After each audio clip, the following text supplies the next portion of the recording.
Hello दोस्तों, आप सभी लोगों का हमारे ऑनलाइन प्लेटफॉर्म दी एजुकेशन फैकल्टी में बहुत बहुत हार्दिक अभिनंदन है। हम लोग एनसीईआरटी पर बात कर रहे हैं और एनसीईआरटी में आप देखेंगे कि जो क्लास 12th की पुस्तक है यानी कि कक्षा 12 की जो पुस्तक है उसमें 3 भाग है भारतीय इतिहास के, जो प्राचीन काल, मध्यकालीन भारत और आधुनिक भारत। ठीक है, तो भाग एक में प्राचीन भारत दिया है, तो प्राचीन भारत हम लोगों का कंप्लीट है पूरा एकदम विधिवत तरीके से। और हम लोग मध्यकालीन भारत पर बात कर रहे हैं और मध्यकालीन भारत में भी हम लोगों का 2 अध्याय कंप्लीट हो चुका है। एक यात्रियों का विवरण, जो मध्यकालीन जो भक्ति आंदोलन हुए हैं उसके बारे में हम लोगों ने बहुत ही बेहतरीन तरीके से पढ़ा है। और आज हम लोग बात करेंगे अध्याय 3 के बारे में, जो है एक साम्राज्य की राजधानी विजयनगर।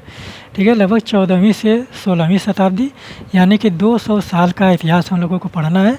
और इसमें हम लोग विजयनगर साम्राज्य के बारे में बहुत सारी जानकारी इकट्ठा करेंगे और यह सबसे महत्वपूर्ण चैप्टर है आप लोगों का भारतीय मध्यकालीन इतिहास के बारे में। ठीक है, तो इससे प्रश्न बहुत ही ज़्यादा पूछे जाते हैं और इसमें बहुत ही ज़्यादा कार्य भी किए गए हैं। और विजयनगर साम्राज्य के बारे में अगर हम बात करें तो विजयनगर साम्राज्य के जो धरोहर है और जो ऐतिहासिक परिदृश्य है विजयनगर साम्राज्य का, वो बहुत ही ज़्यादा उल्लेखनीय है और विस्मरणीय भी है। ठीक है, और इसके बहुत सारे जो धरोहर हैं, स्थल हैं और जो स्थापत्य की चीज़ें हैं वो विश्व के यूनेस्को में विश्व धरोहर स्थल में भी शामिल किए गए हैं। और यह राज्य जो है आप देखेंगे कि कृष्णा नदी से लेकर, ठीक है, आंध्र प्रदेश में कृष्णा नदी से लेकर सुदूरवर्ती दक्षिण भारत में फैला हुआ था। और इसका जो स्थापना किया गया था, 2 भाई थे, हरिहर और बुक्का नामक 2 भाई थे, उनके द्वारा यहाँ पर विजयनगर साम्राज्य की नींव रखी गई थी। और वहाँ पर आप देखेंगे कि बहमनी साम्राज्य का है और बहमनी साम्राज्य के जो भाग हैं वो आपके विजयनगर साम्राज्य में आते हैं। तो इस प्रकार से यहाँ पर चीज़ें देखने को मिलेगा। और यहाँ पर आप देखिए कि विजयनगर साम्राज्य जो है को हम लोग कैसे पढ़ें। पहले हम आपको पुस्तक दिखा देते हैं कि किस पुस्तक का अध्ययन कर रहे हैं। और देखिए कि इस पुस्तक का हम लोग अध्ययन कर रहे हैं भाग 2 के बारे में, भारतीय इतिहास के बारे में भाग 2 के बारे में बात किया जा रहा है। और हमने पहले भारतीय इतिहास ही उठाया है और फिर इसके बाद हम लोग समकालीन विश्व पर चला जाएगा। ठीक है, तो भारतीय इतिहास के बारे में मैंने बहुत सारी चीज़ें, बहुत सारी जानकारियाँ ले ली हैं। और मैंने भारतीय इतिहास एनसीईआरटी का आप देखेंगे कि एकदम शुरुआत से उठाया है। ठीक है, हम पढ़ तो रहे हैं क्लास 12 की पुस्तक, कक्षा 12वीं की पुस्तक, लेकिन हमने एनसीईआरटी को कक्षा 6 से उठाया था। और वहाँ पर कक्षा 6 की जो पुस्तकें हैं उसमें जिस प्रकार से एनसीईआरटी के बारे में बात किया गया है उसको सारी चीज़ों को बताते हुए मैं आप लोगों को क्लास 12 में लेकर आया था। ठीक है, तो वहाँ पर आप देखेंगे कि हमने पाषाण काल से उठाया इतिहास को, पाषाण काल से हर एक चीज़ के डेवलपमेंट के बारे में बात किया। और देखेंगे कि आज हम लोग मध्यकाल में पहुँचे हैं। और अब देखेंगे कि एनसीईआरटी को मैंने एक डेवलपमेंट के आधार पर उठाया था। और मैंने प्रारंभ में ही कहा था कि एनसीईआरटी आप लोगों का एकदम बेसिक नॉलेज क्लियर कर देगी। यहाँ पर किसी भी प्रकार के फैक्ट आप लोगों को देखने को नहीं मिलेंगे, सारे के सारे चीज़ें जो है कॉन्सेप्ट पर आधारित है, कंसेप्चुअल है। ठीक है, तो इस प्रकार से आप लोग देखिए। और हमने एनसीईआरटी के माध्यम से भारत में के समाज में हर एक चीज़ का जो विकास है उसको बारे में बात किया है, चाहे वो धर्म हो, चाहे सामाजिक चीज़ें हों, चाहे राजनीतिक हों, चाहे आर्थिक हों, चाहे आपके नगर नियोजन के बारे में किया जाए, शासक वर्ग के बारे में किया जाए, साम्राज्य के बारे में बात किया जाए और किस प्रकार से नगरों का उद्भव हुआ उसके बारे में बात किया जाए और किस प्रकार से यहाँ पर नगर बने उसके बारे में, समाज की संरचना किस प्रकार से हुई, देवी देवताओं का गठन किस प्रकार से हुआ, धर्म की चीज़ें किस प्रकार से हैं, हर एक चीज़ के बारे में हमने बात किया है। ठीक है, और आज के लेक्चर में हम लोग विजयनगर साम्राज्य को पढ़ा जाएगा और इसमें शुरुआत किया जाएगा। पहले इंट्रोडक्शन लेक्चर हम लोग लेंगे, फिर उसके बाद हम हम्पी की खोज आज तक आज पढ़ा देंगे, बता देंगे हम्पी की खोज के बारे में। फिर राय, नानक और सुल्तान जो है आपको कल से हम लोग इसको विधिवत तरीके से बताएंगे। ठीक है, तो आज हम लोगों का इंट्रोडक्शन होगा और इंट्रोडक्टरी लेक्चर होगा कि हम लोग क्या पढ़ेंगे, कैसे पढ़ेंगे और क्या पढ़ना ज़रूरी है। और विजयनगर साम्राज्य के बारे में हम बात करें तो विजयनगर साम्राज्य को आप लोगों को पढ़ना इसलिए ज़रूरी है क्योंकि यहाँ से जो मध्यकालीन भारत के जो ऐतिहासिक स्रोत हैं, धरोहर है भारतीय समाज में, भारतीय इतिहास में, भारत के लिए, ठीक है, वो बहुत ही ज़्यादा उल्लेखनीय है। और इसके जो स्थापत्य हैं ना, अब स्थापत्य के बारे में जब विजयनगर के देखेंगे तो आप बहुत ही ज़्यादा आश्चर्य करेंगे कि उस प्रकार से भी चीज़ें भारत में हुई हैं, कितनी खूबसूरत नक्काशी है, किस प्रकार से मूर्तियाँ बनाई गई हैं, मेहराबों का प्रयोग किस प्रकार से किया गया है। और फिर उसके बाद जो कलाकृतियाँ हैं इस समाज की, विजयनगर साम्राज्य की, वो बहुत ही ज़्यादा उल्लेखनीय हैं। और यहाँ की जो सामाजिक संरचना है वो बहुत ही ज़्यादा महत्वपूर्ण है, क्योंकि यहाँ पर पुरुष और महिला दोनों को अधिकार दिए गए हैं। ये भी बहुत ही ज़्यादा उल्लेखनीय बात है कि विजयनगर साम्राज्य के जो शासक हुए वो बहुत ही ज़्यादा लिबरल थे, उदारतापूर्वक थे। और यहाँ पर बहुत सारे अब देखेंगे कि बहुत सारी चीज़ों की रचना की गई है। तो चलिए हम लोग बात करते हैं कि विजयनगर साम्राज्य, एक साम्राज्य की राजधानी विजयनगर यानी कि बहमनी साम्राज्य के बारे में हम लोग बात कर रहे हैं। और बहमनी साम्राज्य में ही आप देखेंगे कि विजयनगर, और वहाँ पर देखेंगे कि तुलु वंश और सुलु वंश वहाँ पर शासक हैं। और वहाँ पर एक वंश के शासक हैं कृष्णदेव राय, जो विजयनगर साम्राज्य से संबंधित हैं। ठीक है, और कृष्णदेव राय का जो शासन है वो बहुत ही ज़्यादा उल्लेखनीय है भारत में। ठीक है, क्योंकि यहाँ पर आप देखेंगे कि केंद्र में इस्लामिक शासक है, लेकिन उसी केंद्र के थोड़ा सा नीचे आएंगे दक्षिण भारत में, तो वहाँ पर एक साम्राज्य है विजयनगर। और यह जो है उससे तुलना किया जाता है कि जो विजयनगर साम्राज्य है इस्लामिक शासन से कितना ज़्यादा बेहतर है। और इस प्रकार से हम लोग देखेंगे कि आप लोगों को समझ में आ जाएगा कि किस प्रकार से विजयनगर साम्राज्य था। और इस्लामिक शासन के बारे में हम लोगों ने तो बात बहुत ही ज़्यादा किया है। ठीक है, तो इस प्रकार से आप लोग सोचिए। और देखिए, सबसे पहले हम इस चित्र के बारे में आपको बताते हैं कि ये देखिए कि ये पत्थर की दीवारें हैं। ठीक है, विजयनगर शहर के चारों ओर बनाई गई पत्थर की दीवार का एक भाग। सोचिए, ये सोचने वाली बात है कि विजयनगर साम्राज्य में जो दीवारें बनाई गई थी नगर के चारों ओर, वो पत्थरों से बनाई गई थी। और उतने बड़े बड़े पत्थर जो है आप सोचिए कि कहाँ से लाया गया था, और उसको लाने के लिए किस चीज़ का प्रयोग किया गया, और उतनी बड़ी बड़ी दीवारों को बनाने के लिए किस यंत्र का, किस संसाधन का प्रयोग किया गया है। ये सारी बातें जो हैं उल्लेखनीय है, सोचनीय है, विचारणीय है। ठीक है, तो इसके बारे में आप लोग सोचिए, चिंतन मनन करिए, और ये सोच कर देखिए कि किस प्रकार से वहाँ पर चीज़ें नवनिर्माण किया गया था। ठीक है, तो विजयनगर अथवा विजय का शहर एक शहर का और एक साम्राज्य दोनों के लिए प्रयुक्त नाम था। इस साम्राज्य की स्थापना 14वीं शताब्दी में की गई थी। अपने चरमोत्कर्ष पर यह उत्तर में कृष्णा नदी से लेकर प्रायद्वीप के सुदूर दक्षिण तक फैला हुआ था। हमने वही बताया कि कृष्णा नदी से लेकर आपके सुदूरवर्ती दक्षिण भारत में फैला हुआ था। 1565 में, ठीक है, 1565 में इस पर आक्रमण हुए, इसे लूटा गया। और 1565 में कौन सा युद्ध हुआ? तालीकोटा का युद्ध हुआ है। विजयनगर के साम्राज्य और अलग आप देखेंगे कि वहाँ पर बहुत सारे शासक एक साथ मिलकर विजयनगर पर आक्रमण किया था 1565 ईस्वी में। तो 1565 में इस पर आक्रमण कर इसे लूटा गया और बाद में यह उजड़ गया। हालांकि 17वीं 18वीं शताब्दी तक ये पूरी तरह से विनष्ट हो गया था। फिर भी कृष्णा तुंगभद्रा दोआब क्षेत्र के निवासियों की स्मृतियों में यह जीवित रहा। इन्होंने इसे हम्पी नाम से याद रखा। तो विजयनगर का एक और नाम मिलता है हम्पी, और हम्पी के खंडहरों से ही पता चलता है कि विजयनगर का साम्राज्य यहाँ पर था। ठीक है, तो इस नाम का आविर्भाव यहाँ की स्थानीय मातृ देवी पंपा देवी से के नाम से हुआ था। इन मौखिक परंपराओं के साथ साथ पुरातात्विक खोजों, स्थापत्य के नमूनों, अभिलेखों तथा अन्य दस्तावेजों ने विजयनगर साम्राज्य को पुनः खोजने विद्वानों की सहायता की। तो यहाँ पर बात किया जा रहा है कि किस प्रकार से विजयनगर साम्राज्य को वहाँ पर देखा जा रहा है और किस प्रकार से उसको खोज किया जा रहा है। और विजयनगर साम्राज्य पर 1565 ईस्वी में तालीकोटा का युद्ध, इसको शायद बोला जाता है। और तालीकोटा के युद्ध में विजयनगर साम्राज्य को एकदम विनष्ट कर दिया गया था।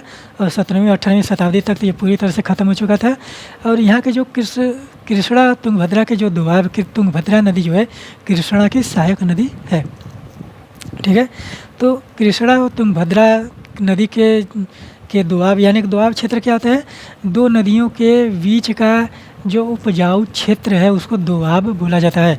ठीक है, दो नदियों के बीच का जो उपजाऊ क्षेत्र है उसको दोआब जो बोला जाता है। तो कृष्णा और तुंगभद्रा नदी के बीच में जो उपजाऊ क्षेत्र है उसको दोआब बोला गया।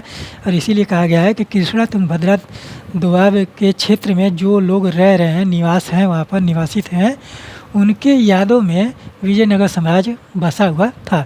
और उनके यादों में विजयनगर साम्राज्य बसा हुआ था और उन्होंने उसका जो नाम दिया था वो हम्पी था। और हम्पी में देखेंगे कि हम्पी का रथ है और उसको भारत सरकार ने आप उसको थोड़ा सा कंफ्यूज हो रहे हैं हम कि किस नोट पर 10 है, 20 है, 50 है, 100 है, 500 है और 2000, इन 4-5 नोटों पर आप देखेंगे कि किसी एक पर हम्पी के रथ के पहिए बनाए गए हैं। ठीक है, हम्पी का रथ बनाया गया उसके पीछे। तो ये बहुत ही ज़्यादा उल्लेखनीय है और किस लिए बनाया गया कि आप लोग विजयनगर साम्राज्य के बारे में जानें कि विजयनगर साम्राज्य कितना महत्वपूर्ण है भारतीय इतिहास में।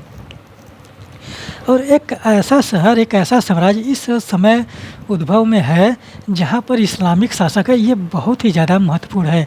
ठीक है, तो यहाँ पर ये सोचने वाली बात है कि जहाँ पर इस्लामिक साम्राज्य जो है अपने साम्राज्यवादी विस्तार नीतियों के साथ चल रहा है और फिर उसके बाद जो इस्लामी धर्म है, जैसे सूफी संतों के धर्म जो है, खानकाहों की स्थापना हो रही है, वो जिस प्रकार से चल रहे हैं उसी में आप देखेंगे कि उनके मध्य में विजयनगर साम्राज्य जो है हिंदू धरोहर या ब्राह्मणवादी परंपराओं के धरोहर को लेकर खड़ा हुआ है। ठीक है, और दक्षिण में आप जानते हैं कि अलवार नैनार संत हैं। अलवारों के में वैष्णव परंपरा के धर्म जो है अलवार है और शैव परंपरा के धर्म जो है नैनार है। और अलवारों नैनारों ने ब्राह्मणवादी सारे जो विधि विधान है, सारे जो कर्मकांड है, उनको खंडन करने का प्रयत्न किया था। और यही कारण है कि उत्तर भारत में अलवारों नैनारों को एक्सेप्ट नहीं किया गया है। ठीक है, उत्तर भारत में अलवार संत और नैनार संतों को नहीं एक्सेप्ट किया गया है और अलवार संतों में 12 संत आते हैं और नैनारों की तो 63-64 संप्रदाय देखने को मिलती है। और इन सारे संप्रदायों में आप देखेंगे कि जो संप्रदाय देखने को मिलते हैं उन्होंने ब्राह्मणवादी परंपराओं को खंडन कर दिया था और इसीलिए यहाँ पर उत्तर भारत में ये एक्सेप्टेबल नहीं है। ठीक है, और दक्षिण भारत में जो विजयनगर साम्राज्य है और इस साम्राज्य में अलवार नैनार संतों की बहुत ही ज़्यादा महत्वपूर्ण भूमिका देखने को मिलेगी। जैसे कि सायड़ और देखेंगे कि सायड़ कौन है। सायड़ एक शायद अलवार है कि नैनार है, इसमें आप लोग थोड़ा सा हम कन्फ्यूजन हो जाते हैं तो अलवार और नैनारों में, तो उसमें आप लोग एक बार चेक करिएगा। सायड़ है तो ये अलवार है या नैनार संतों में से एक संत है या अलवार संत होंगे, शायद अलवार संत हैं, हम अलवार संत मानकर चलते हैं और इसको आप लोग चेक करिएगा। तो सायड़ एक कवि हैं, वहाँ पर अपने कविताओं में एक लेखक हैं, रचनाकार हैं, एक महत्वपूर्ण व्यक्ति हैं। बहमनी साम्राज्य की स्थापना में ये महत्वपूर्ण भूमिका निभाते हैं। जो बहमनी साम्राज्य की स्थापना किया गया था हरिहर और बुक्का के द्वारा। ठीक है, तो हरिहर बुक्का का जो प्रेरणा स्रोत है सायड़ है और इनके साथ एक और कवि हैं, उनका नाम याद नहीं आ रहा है तो उसको आप लोग चेक करिएगा। तो इनके साथ एक और लोग हैं, तो उन्होंने हरिहर और बुक्का को प्रेरणा दिया वहाँ पर बहमनी साम्राज्य को स्थापना के लिए। और बहमनी साम्राज्य से ही आप देखेंगे कि विजयनगर साम्राज्य निकल कर आया था। ठीक है, तो इस प्रकार से आप लोग पढ़िए और समझिए। और ये समझने वाली बात है, सोचने वाली बात है, चिंतन मनन करने वाली बात है कि भारतीय समाज में इस प्रकार से भी साम्राज्य स्थापित किए गए हैं कि रचनाकारों, लेखकों का, कवियों का कितना महत्वपूर्ण योगदान हो सकता है। ठीक है, तो यहाँ पर देखिए कि हम्पी की खोज, सबसे पहले हम बात करते हैं हम्पी की खोज के बारे में, फिर उसके बाद हम बाकी चीज़ें कल से विस्तार पूर्वक एकदम बेहतरीन तरीके से हम आपको बात करेंगे। ठीक है, तो हम्पी के भग्नावशेष 1800 ईस्वी में एक अभियंता तथा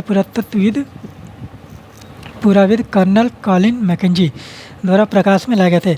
मैकेंजी जो ईस्ट इंडिया कंपनी में कार्यरत थे, इस स्थान का पहला सर्वेक्षण मानचित्र तैयार किया।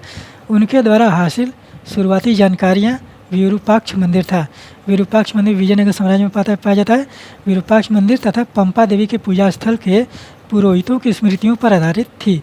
ठीक है, तो वही बात किया जा रहा है कि जो कृष्ण तुंगभद्रा के द्वार क्षेत्र में जो लोग रह रहे थे उनके स्मृतियों में, और वहाँ पर जो विरूपाक्ष मंदिर में जो मूर्ति है, जो पुजारी हैं, उनके स्मृतियों पर जो केंद्र था कॉलिन मैकेंजी का, जो हम्पी की खोज आधारित थी। ठीक है, स्मृतियों पर आधारित थी। कालांतर में 1856 ईस्वी में छाया चित्रकारों ने यहाँ के भवनों के चित्र संकलित करने आरंभ किए, जिससे शोधकर्ता उनका अध्ययन कर पाए। 1836 से ही अभिलेखकर्ताओं ने यहाँ और हम्पी के अन्य मंदिरों से कई दर्जन अभिलेखों को इकट्ठा करना आरंभ कर दिया। इस शहर तथा साम्राज्य के इतिहास के पुनर्निर्माण के प्रयास में इतिहासकारों ने इन स्रोतों को विदेशी यात्रियों के वृत्तांतों तथा तेलुगु, कन्नड़, तमिल और संस्कृत में लिखे गए साहित्य से मिलान किया। ठीक है, तो यहाँ पर विजयनगर साम्राज्य की खोज किस प्रकार से हुई और कितना यहाँ पर किसी भी अगर इतिहास लेखन परंपरा चल रहा है, किसी साम्राज्य की खोज की जा रही है, कहे कि अवशेषों की खोज की जा रही है, किसी मंदिर के अवशेष हो गए, वहाँ के पांडुलिपि हो गई, तो वो सारी चीज़ें कितनी जटिलताओं में रहती हैं, कितनी समस्याएँ पैदा करती हैं और उसमें जितना कठिनाईपूर्ण चीज़ें होती हैं कि उनको एक सही तरीके से व्यवस्थित करना बहुत ही ज़्यादा कठिन होता है। और वही बात किया जा रहा है कि जब कॉलिन मैकेंजी ने 1800 ईस्वी के लगभग में वहाँ पर हम्पी के भग्नावशेषों को संकलन किया। और उनका जो कॉलिन मैकेंजी जो थे वो वहाँ पर ईस्ट इंडिया कंपनी में कार्यरत थे, अधिकारी पद पर थे। और ये 1800 ईस्वी की बात की जा रही है, ये सोचने वाली बात है। ठीक है, तो उसमें भारत में लोग खोज कर रहे थे। ठीक है, तो खोज रहे थे अपने जो इतिहास है उसको खोजा जा रहा था। और वहाँ पर इसलिए खोजा जा रहा था कि उनको अंग्रेजी साम्राज्य में मिलाया जाए और वहाँ पर उस तरह से कार्य किया जाए जिससे राजस्व की उत्पत्ति हो सके। ठीक है, तो इस प्रकार से कार्य किए जा रहे थे और इसी आधार पर वो खोजते बहुत सारी चीज़ें खोज डाले भारत में, जो भारत के लिए एक प्रेरणा स्रोत बन गई। और वहीं पर आप देखेंगे कि भारत के विश्व धरोहर स्थल में भी वो सारी चीज़ें देखने को मिलती हैं। और कॉलिन मैकेंजी ने आप देखेंगे कि जो विरूपाक्ष मंदिर है विजयनगर साम्राज्य का, और उनके जो पुजारी वर्ग हैं, पुरोहित वर्ग हैं, उनके स्मृतियों में जो चीज़ें देखी, उनकी यादों में जो चीज़ें देखने को मिली, उसके आधार पर कॉलिन मैकेंजी ने हम्पी का चित्रांकन किया था। ठीक है, तो इस प्रकार से वहाँ पर देखिए कि 1856 ईस्वी में छाया चित्रकारों ने फिर विजयनगर साम्राज्य का चित्र बनाना प्रारंभ कर दिया। और 1836 से अभिलेखकर्ताओं ने ही हम्पी से और जो मंदिरें हैं वहाँ के मंदिरों से अभिलेखों को संकलन करना प्रारंभ कर दिया था। और जब अभिलेखों को संकलन करना प्रारंभ किया तो उनको वहाँ पर पता चला कि ये यात्री यहाँ पर आए थे, जैसे अब्दुल रज़ाक हो गए, निकोलो कोंटी हो गया। ठीक है, तो इस प्रकार के जो यात्री थे वो विजयनगर साम्राज्य में आए थे। और जो आप देखेंगे कि जो मुग़ल काल में आ रहे हैं, 14वीं-16वीं शताब्दी की बात किया जा रहा है, तो जो दिल्ली सल्तनत और मुग़ल काल में आ रहे हैं वो लोग भी विजयनगर साम्राज्य को देखने गए थे। और उनके यात्रा वृत्तांतों में आप देखेंगे कि यात्रा वृत्तांतों से अभिलेखों को वहाँ पर मिलान करने का प्रयत्न किया जा रहा है, सम्मिलित करने का प्रयत्न किया जा रहा है, खोजा जा रहा है कि किस प्रकार से यहाँ का इतिहास लेखन परंपरा शुरू हो सके। ठीक है, तो यहाँ पर कितनी समस्याएं आई होंगी, कितनी जटिलताएं रही होंगी, किस चीज़ को कहाँ ले जाया गया होगा। अभिलेखों में यात्रियों के नाम मिले और उन यात्रियों के आधार पर वहाँ उनके यात्रा वृत्तांतों का अध्ययन किया गया। फिर उनके यात्रा वृत्तांतों से अभिलेखों का सम्मेलन कराया गया, देखा गया कि क्या क्या चीज़ें वहाँ पर सम्मिलित हो रही हैं। उस आधार पर यहाँ पर विजयनगर का वहाँ पर खोजा गया था। तो ये सोचने वाली बात है, कितनी समस्यापूर्ण है, कितनी कठिनाईपूर्ण है। एक इतिहासकार का जीवन जो है वो किस प्रकार से लिख रहा है, किस प्रकार से कथानकों को, किस प्रकार से उसने वहाँ के धरोहरों को, किस प्रकार से वहाँ के सामाजिक संरचना को बनाया, बुना गया और किस प्रकार से वो लोगों की स्मृतियों यादों में थे। वो सारी बातें बहुत ही ज़्यादा उल्लेखनीय है, बहुत ही ज़्यादा एकदम सराहनीय है, विचारणीय है, सोचनीय है, चिंतन मनन करिए। ठीक है, भारतीय इतिहास को पढ़िए, समझिए और सोचिए। अगर हम बात करें कॉलिन मैकेंजी के बारे में, तो यहाँ पर कॉलिन मैकेंजी का एक बॉक्स दिया गया है। वहाँ पर कॉलिन मैकेंजी का जो विवरण दिया गया है उसके आधार पर कि 1754 ईस्वी में जन्मे कॉलिन मैकेंजी ने एक अभियंता, सर्वेक्षक तथा मानचित्रकार के रूप में प्रसिद्धि हासिल की। 1815 में उन्हें भारत का पहला सर्वेयर जनरल बनाया गया। 1815 में भारत का पहला सर्वेयर जनरल बनाया गया था कॉलिन मैकेंजी को। ये आपका प्रश्न बन गया है, आप इसको नोट डाउन कर लीजिए। एनसीईआरटी से बहुत ही ज़्यादा कॉन्सेप्चुअल प्रश्न बनाए जाते हैं और सबसे ज़्यादा जो आधार है वो यूपीएससी का आधार है। यूपीएससी में बहुत ही ज़्यादा प्रश्न इससे बनाए जाते हैं, क्योंकि आईएएस में सारे के सारे प्रश्न 80% प्रश्न जो हैं आपके कॉन्सेप्ट पर आधारित होते हैं। ठीक है, तो यूपीएससी के बहुत सारे प्रश्न जो है एनसीईआरटी से लिए जाते हैं और उसको आप एनसीईआरटी बहुत ही ध्यान से पढ़िए, विधिवत तरीके से पढ़िए और उसको एकदम सावधानीपूर्वक पढ़िए और समझने का प्रयास। सबसे बड़ी बात है कि आप समझिए। ठीक है, किसी भी चीज़ को पढ़ रहे हैं तो आप उसको बारे में सोचिए, समझिए। ठीक है, तो बनाया गया और इन्होंने और ये 1821 में मृत्यु तक, यानी कि अपने मृत्यु की अवस्था तक ये उस पद पर बने रहे थे। ठीक है, तो भारत के अतीत को बेहतर ढंग से समझने और उपनिवेश के प्रशासन को आसान बनाने के लिए उन्होंने इतिहास से संबंधित स्थानीय परंपराओं का संकलन तथा ऐतिहासिक स्थलों का सर्वेक्षण करना आरंभ किया। हमने वही बात कहा कि अंग्रेज़ों ने जो भी कार्य किया था, उन्होंने भारत के इतिहास को खोजने, लिखने का परंपरा को वहाँ पर उसने उस तरह से नहीं किया था कि भारत के लिए था। उन्होंने जितने भी कार्य भारत में किए हैं, वो खुद के लिए किया गया है। अगर वो किसी चीज़ का खोज कर रहे हैं, किसी चीज़ के बारे में बात कर रहे हैं, समाज का निर्माण कर रहे हैं, तो वो समाज का निर्माण जो खोज है वो उनके लिए है, भारतीयों के लिए नहीं है।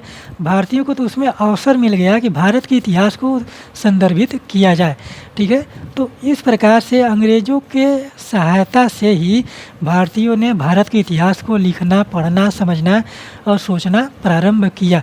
उससे पहले आप देखेंगे कि भारत का इतिहास बहुत ही नाम मात्र में मिलता है, क्योंकि वेद, पुराण, जितने भी ग्रंथ हैं, धार्मिक ग्रंथ हैं, जितने भी प्राचीन इतिहास है, उनकी जो प्रारंभिक अवस्था है, वो खोजने का जो श्रेय जाता है, आप देखेंगे कि आधुनिक काल में ही जाता है, और वो अंग्रेज़ों के द्वारा ही किया गया है, ठीक है। तो भारतीयों ने तो उनके खोजों के आधार पर अपने अवसर प्राप्त कर लिए कि भारत का भी इतिहास इस तरह से था, क्योंकि अंग्रेज आए तो असभ्य असभ्य कह रहे थे भारतीयों को, तो उनको भारतीयों को जब अवसर मिला तो फिर उन्होंने उस तरह से इतिहास को लेकर चला। फिर जब भारत में पढ़े लिखे बुद्धिजीवी वर्ग का उद्भव हुआ, प्रादुर्भव हुआ, तो उन लोगों ने भारतीय इतिहास को लिखने का प्रारंभ अपने हाथ में लिया, और फिर उसके बाद सही तरीके से, सही ढंग से भारतीयों के द्वारा ही भारत का इतिहास लिखा गया है। अंग्रेज़ों ने तो जो भी किया वो खुद के लिए किया था, ठीक है। तो यहाँ पर देखिए कि वे कहते हैं कि ब्रिटिश प्रशासन के सुप्रभाव में आने से पहले दक्षिण भारत खराब प्रबंधन की दुर्गति से लंबे समय तक जूझता रहा, ठीक है। तो ये सोचिए कि कॉलिन मैकेंजी ने ब्रिटिश वहाँ पर दक्षिण भारत के बारे में किस प्रकार से स्टेटमेंट दिया है। तो सोचिए कि जब कॉलिन मैकेंजी उस समय स्टेटमेंट देंगे कि दक्षिण भारत खराब स्थिति में था, ठीक है, वहाँ के लोग बर्बर असभ्य जनजातियों में थे, तो वहाँ पर जिस प्रकार से हमको अलवार नैनार संतों की विशेषताएँ मिलती हैं और दक्षिण में जो भक्ति की परंपरा देखने को मिलती हैं, तो क्या इनके स्टेटमेंट में वो भक्ति की परंपरा, दक्षिण में अलवार नैनार संतों की परंपरा, वो इसमें फिट बैठती हैं? बिल्कुल भी नहीं। और यही बात है कि अंग्रेज़ों ने जो कहा वो भारतीयों को सिर्फ वहाँ पर एकदम नीचा दिखाने के लिए किया था, ठीक है। तो इसके बारे में हम लोगों ने पहले भी बात किया, जब फ्रांसवा बर्नियर आया था तो उसने भी भारत को निम्न कोटि का बताने का प्रयत्न किया था, लेकिन फ्रांसवा बर्नियर के जो यात्रा वृत्तांत है, कुछ सामाजिक चीज़ें हैं जो एकदम सही मायने में वहाँ पर हो रही थी, ठीक है। तो उसने निम्न कोटि का बताने का प्रयत्न किया है फ्रांसवा बर्नियर ने, और विदेशियों ने, यूरोपियों ने, अब देखेंगे कि ब्रिटिश ने भारत को तो एकदम असभ्य बर्बर जनजाति बताया ही था, उसने भारत को निम्न कोटि का बताया ही था। तो जैसे जैसे भारत के इतिहास का खोज होने लगा, फिर भारतीय इतिहास सामने आने लगे, तब पता चला कि भारत तो पहले से ही सभ्य अंग्रेज़ों से, ठीक है।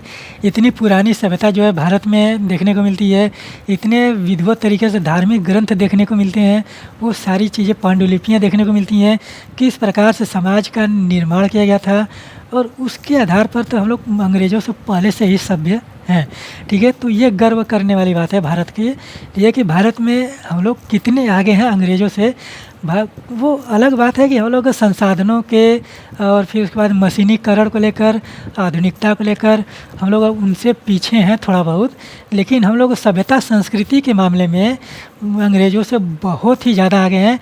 अंग्रेज़ हम लोगों के यहाँ सभ्यता संस्कृति के मामले में निम्न कोटि का देखने को मिलेंगे, ठीक है। तो उनकी जो सभ्यता संस्कृति अंग्रेज़ों का, उनकी तो सभ्यता संस्कृति है ही नहीं, ठीक है। सबसे पहली बात तो यही है कि उनकी सभ्यता संस्कृति है ही नहीं, यूरोपियन कंट्री की कोई भी सभ्यता संस्कृति नहीं है। रोम की सभ्यता देखने को मिलती है प्राचीन काल में, ब्रिटिशों को कोई भी सभ्यता देखने को नहीं मिलती है, ठीक है। वो तो फालतू में कहते हैं कि भारत असभ्य है, ठीक है, भारत तो उनसे पहले से सभ्य में है, ठीक है। और सभ्यता संस्कृति के मामले में सारे के सारे यूरोपीय कंट्री जो हैं भारत में निम्न कोटि के आएंगे संदर्भ में, ठीक है, ये आपका फैक्ट है, ठीक है। तो यहाँ पर देखिए कि विजयनगर के अध्ययन से मैकेंजी को यह विश्वास हो गया है कि कंपनी स्थानीय लोगों के अलग अलग कबीलों, जो इस समय की भी जनसंख्या के एक बड़ा हिस्सा थे, को अब भी प्रभावित करने वाले इनमें से कई संस्थाओं, कानूनों तथा रीति रिवाजों के विषय में बहुत महत्वपूर्ण जानकारियाँ हासिल कर सकती हैं, ठीक है। तो यहाँ पर कॉलिन मैकेंजी के विवरण दिए गए हैं, तो यहाँ पर पढ़िए, समझिए, सोचिए और चिंतन मनन करिए कि अंग्रेज़ों ने किस प्रकार से भारत को कोई इतिहास के बारे में बात किया है, ठीक है। तो वो सारी चीज़ें आप लोग सोचने वाली बात है। तो और अब देखिए क्या है कि भारत के संसाधन पर ही तो ये लोग विकसित हुए हैं। यूरोपीय कंट्री जो है, भारतीय जो संसाधन है उसी के आधार पर तो विकसित हुए हैं। और भारत का तो इन लोगों को एहसान मानना चाहिए, ठीक है। भारत का इन लोगों का एहसान मानना चाहिए कि भारत ने इनको दिया, खिलाया पिलाया और इन लोगों को एकदम संपन्न बनाया अपने कीमत पर, ठीक है। तो उनको एहसान मानना चाहिए भारत का। और सभ्यता और संस्कृति के मामले में तो हम एकदम एकदम एकदम कह सकते हैं कि यूरोपीय कंट्री जो है वो कहीं भी यहाँ पर स्थिति में नहीं दिखेगी, अच्छी स्थिति में, ठीक है। तो वहाँ पर आप लोग एकदम गर्व से कहिए कि हम लोग सभ्यता और संस्कृति के मामले में हर एक देश से आगे हैं, ठीक है। किस प्रकार से हम लोगों की सभ्यता संस्कृति विकसित हुई थी, सिंधु घाटी की सभ्यता, ठीक है, वो सारी चीज़ें। और अंग्रेज आए जब, और उन लोगों ने जिस तरह से भारत को एक एक्सप्लेन करने का प्रयत्न किया, वो बहुत ही ज़्यादा निंदनीय है, ठीक है। तो उन लोगों ने अपने लिए किया, उसको हम लोग उस तरह से पढ़ेंगे, समझेंगे और आधुनिक भारत में वो सारी चीज़ें हम लोग देखेंगे। तो यहाँ पर आप लोग एनसीईआरटी पढ़िए, एनसीईआरटी पढ़ना बहुत ही ज़रूरी है। एनसीईआरटी आप लोगों का बेसिक नॉलेज क्लियर करेगी और इतिहास तो हम आपको एकदम बेहतरीन तरीके से पढ़ाएंगे, बताएंगे। एनसीईआरटी के आधार पर हर एक चीज़ बताएंगे, अपना ओपिनियन देंगे और आप लोग खुद से अपना ओपिनियन निकालिए कि किस प्रकार से चीज़ें वहाँ पर हुई थी, ठीक है। तो उम्मीद करते हैं कि आप लोगों का यह लेक्चर एनसीईआरटी का पसंद आता होगा और आप लोग चैनल से बने रहें, लाइक करें, कमेंट करें, शेयर करें, सब्सक्राइब करें। तो आप लोग आशा करते हैं कि आप लोग स्वस्थ होंगे, अपनी पढ़ाई को सही दिशा निर्देशन और अच्छे तरीके से कर रहे होंगे। करप्शन से बचिए, भ्रष्टाचार से बचिए, बहकावे से बचिए और अपनी पढ़ाई को सही दिशा निर्देशन और अच्छे तरीके से लेकर चलिए, ठीक है। तो यहीं पर मैं अपने वाणी को विराम देता हूँ और मिलते हैं अगले लेक्चर में, नेक्स्ट लेक्चर में एनसीईआरटी के अगले चीज़ को लेकर। और विजयनगर साम्राज्य एकदम बहुत ही महत्वपूर्ण चीज़ है और बहुत ही शानदार चैप्टर है और इसको पढ़ने में बहुत ही मज़ा आने वाला है। तो आप लोग बने रहें चैनल से। यहीं पर मैं अपने वाणी को विराम देता हूँ, ठीक है। तब तक के लिए धन्यवाद।